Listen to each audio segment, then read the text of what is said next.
Hello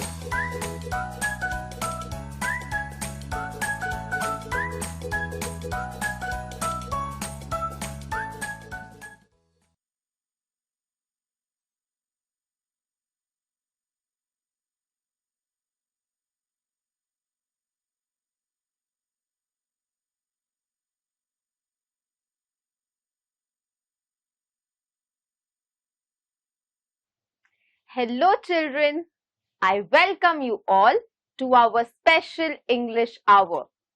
Here we learn lots of new things, and while learning these things, we also have fun.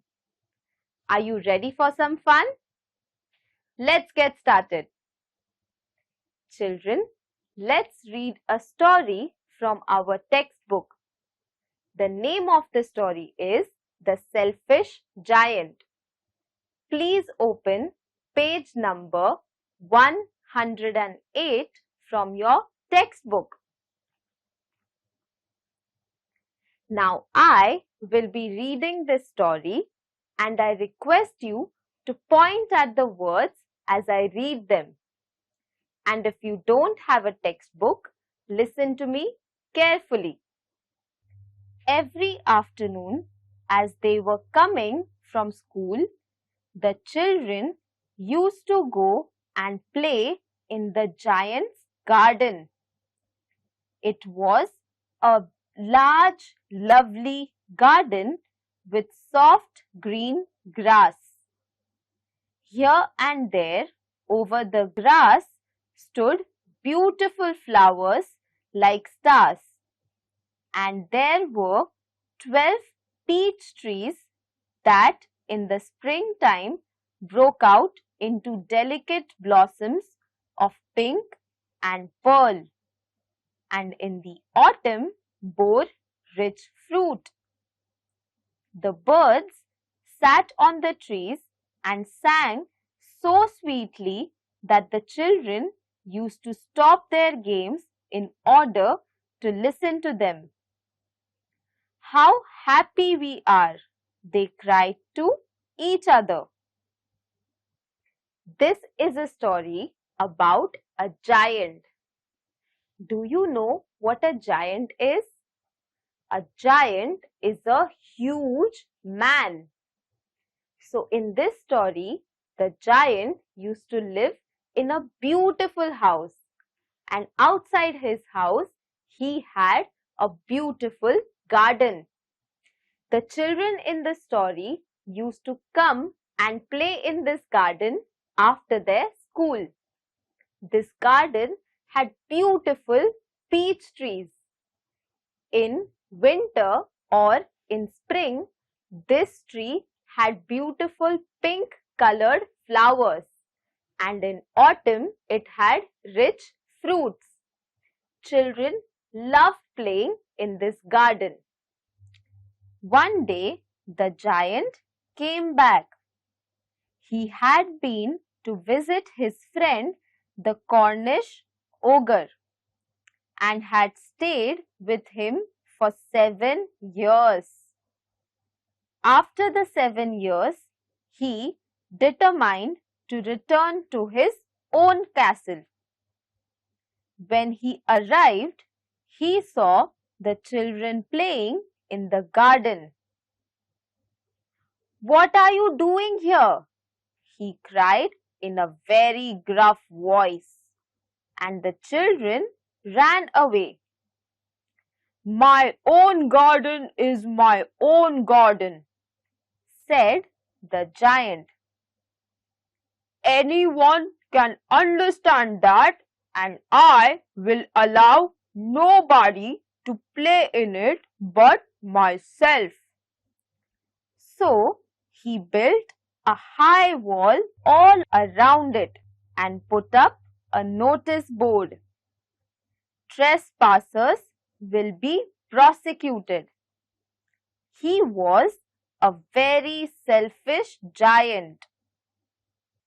Now, the giant had not been living in his castle for the past 7 years. He was visiting his friend. But After 7 years, he was determined and he had decided to go back to his castle. After 7 years, when the giant returned to his castle, he saw that there were children who were playing in his garden. And the giant did not like this. The moment he saw the kids, he started shouting at them. And he said that this is my garden and only I am allowed to play in this place. And so he asked the children to leave. The children thought that the giant was very selfish. Can you tell me what does selfish mean? Selfish means someone who only thinks about themselves. And further, he also put a notice board outside his castle. And this notice board said, trespassers will be prosecuted. What does trespassers mean? Trespassers means someone who crosses your property. For example, if I don't know you and if you enter my property, you will be a trespasser. The poor children had now nowhere to play. They tried to play on the road, but the road was very dusty and full of hard stones, and they did not like it. They used to wander round the high walls when their lessons were over and talk about the beautiful garden inside. How happy we were there, they said to each other. Then the spring came, and all over the country there were little blossoms and little birds. Only in the garden of the selfish giant it was still winter. The birds did not care to sing in it as there were no children, and the trees forgot to blossom.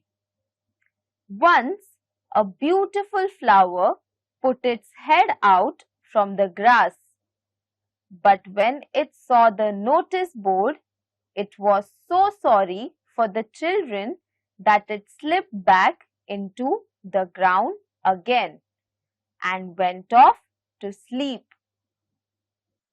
The children were very sad that they could not play into the giant's garden. They also tried playing in different places.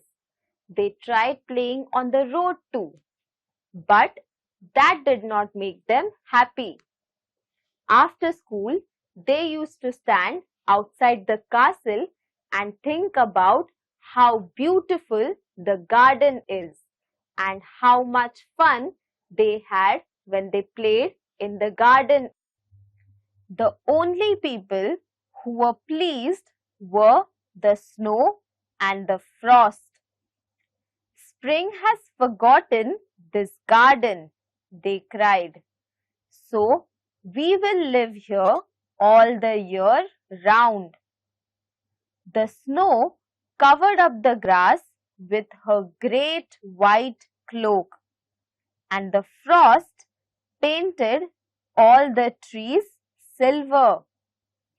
Then they invited the north wind to stay with them, and he came. He was wrapped in furs, and he rode all day about the garden and blew the chimney pots down. This is a delightful spot, he said. We must ask the hail to visit. So the hail came. Every day for 3 hours he rattled on the roof of the castle till he broke most of the slates. and then he ran round and round the garden as fast as he could go. He was dressed in grey, and his breath was like ice. I cannot understand why the spring is so late in coming, said the selfish giant as he sat at the window and looked out at his cold white garden. I hope there will be a change in the weather. But the spring never came, nor the summer. The autumn gave a golden fruit to every garden, but to the giant's garden she gave none. He is too selfish, she said. So it was always winter there. Now the giant was wondering as to why was the spring not coming.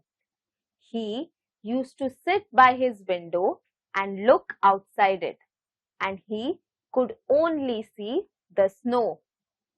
So he wondered when the spring was going to arrive. But spring did not arrive, and neither did summer. They thought that the giant was very selfish. Autumn also came, and it gave fruits to everyone except the giant. And the north wind and the hail and the snow danced about through the trees.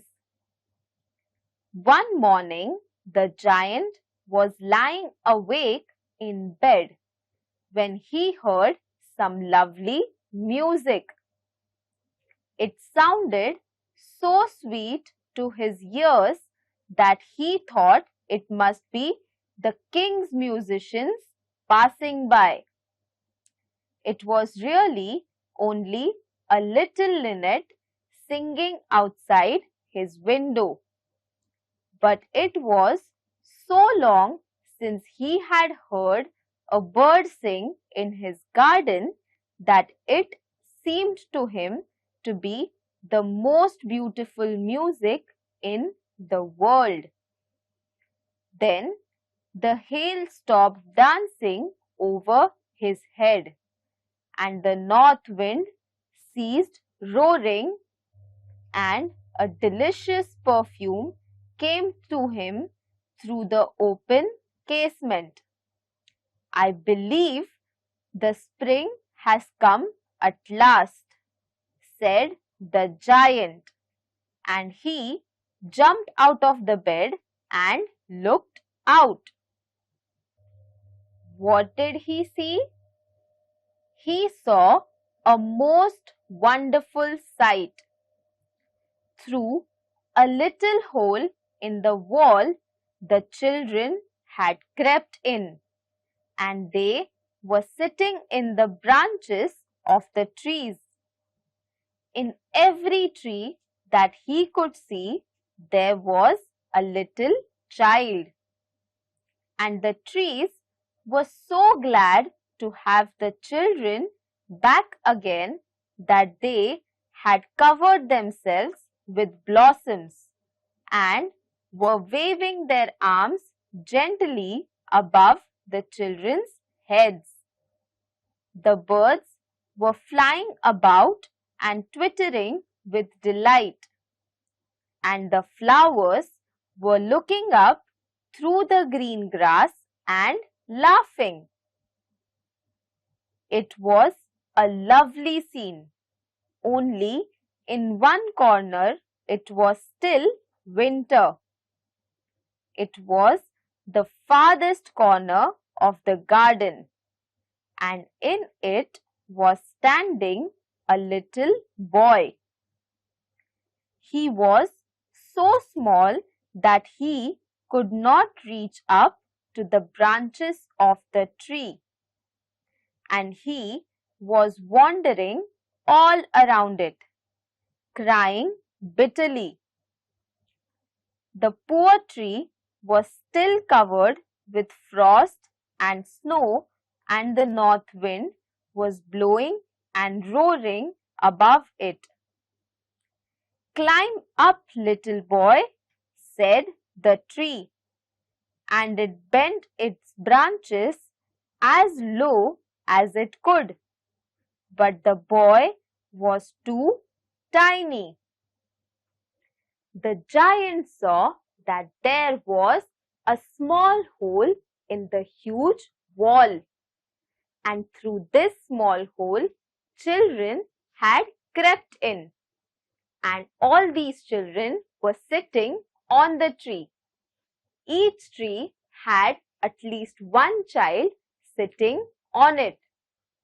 The flowers had also appeared on this tree, and the branches were waving as if they were welcoming the children. The flowers had also emerged, and they were happily looking at the kids. The birds had also appeared in the garden, and they were twittering happily all around the garden. But there was one spot in the garden that was still covered in snow. The north wind was blowing loudly. The hail was falling, and it was covered in snow and frost. There was a little boy who was standing next to a tree. He was so tiny that he could not climb up the tree, and the giant's heart melted as he looked out. "How selfish I have been," he said. "Now I know why the spring would not come here. I will put that little poor boy on top of the tree, and then I will knock down the wall, and my garden shall be the children's playground forever." He was really very sorry for what he had done. When the giant saw the little boy who was not able to climb the tree, he felt very sorry. Now he realized that he was being very selfish, and that is the reason why the spring had not entered in his castle. So he crept downwards and opened the front door quite softly and went out into the garden. But when the children saw him, they were so frightened that they all ran away, and the garden became winter again. Only the little boy did not run, for his eyes were full of tears that he did not see the giant coming. And the giant stole up behind him and took him gently in his hand and put him up into the tree. And the tree broke at once into blossom, and the birds came and sang on it. And the little boy stretched out his two arms and flung them round the giant's neck and kissed him. And the other children, when they saw that the giant was not wicked any longer, came running back, and with them came the spring. "It is your garden now, little children," said the giant, and he took a great axe and knocked down the wall. And when the people were going to market, At 12 o'clock, they found the giant playing with the children in the most beautiful garden they had ever seen. The giant opened the door of his castle and started going towards his garden. The moment he entered the garden, the children got very scared. They jumped off the trees and started going back outside the garden. Everyone started running away, and the moment they started running away, the spring had disappeared. The snow, the frost, and the north winds were back. But there was only the small child who had not run away, because he had not seen the giant entering the garden. The giant picked up the little boy and put him on the tree. And the moment he did that, the tree had flowers. The lawn had flowers, and the birds had reappeared and were twittering.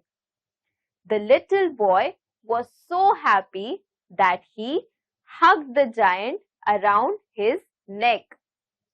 When the other children saw that the giant was no more rude, they came back into the garden.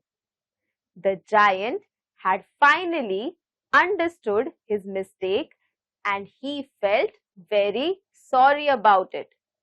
He told the children that from now onwards, this is your garden and you will always play in this garden. Children, I hope you enjoyed today's session. Today was the last day of our 7th standard. We have had a beautiful journey where we learned many new things. And for that, I would like to thank you all. I would like to thank you all for attending all of these sessions. I wish you all the best. Now, I request you to stay home and stay safe. And please take care of yourselves. Bye-bye.